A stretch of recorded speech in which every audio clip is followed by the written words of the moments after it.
2 सप्टेंबरचा जी R हा ओबीसीच्या मुळावर घाव घालणारा जी आर आहे। सेम डेला 2 सप्टेंबरला पहिला जी आर ओबीसी साठी त्यामध्ये मराठा आणि मराठा कुणबी यामध्ये जो जी आर काढला गेला त्यात पात्र असा शब्दाचा प्रयोग होता।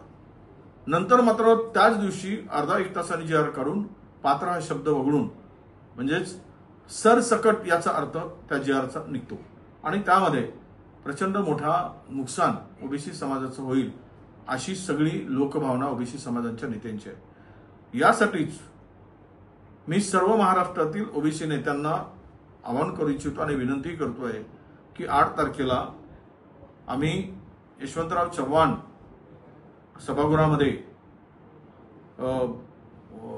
कुलाबाला आपल्या मंत्रालयापुढे बैठकीचं आयोजन केलेलं आहे। सर्व ओबीसी नेत्यांनी 8 तारखेला 3 वाजता या बैठकीसाठी उपस्थित राहावे।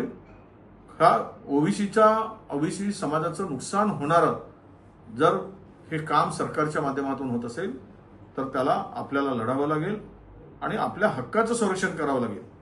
कोणाला काय मिळते याच्याशी आम्हाला काही देणं घेणं नाही, पण आमचा हक्क डावलून, आमचा अधिकार डावलून, आमच्या आरक्षणावर जर गदा येत असेल तर मात्र आता लढण्याशिवाय दुसरा पर्याय मला दिसत नाही आणि सरकारची भूमिका ही ओबीसी विरोधी भूमिका आहे हा जी आर वाचल्यानंतर लक्षात येत आहे।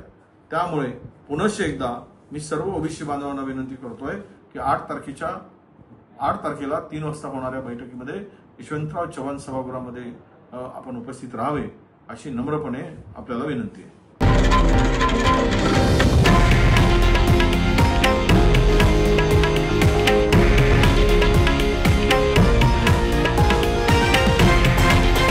हे आहे देशातील नंबर 1 न्यूज नेटवर्क आणि आपण पाहत आहात TV9 मराठी, एकमेव।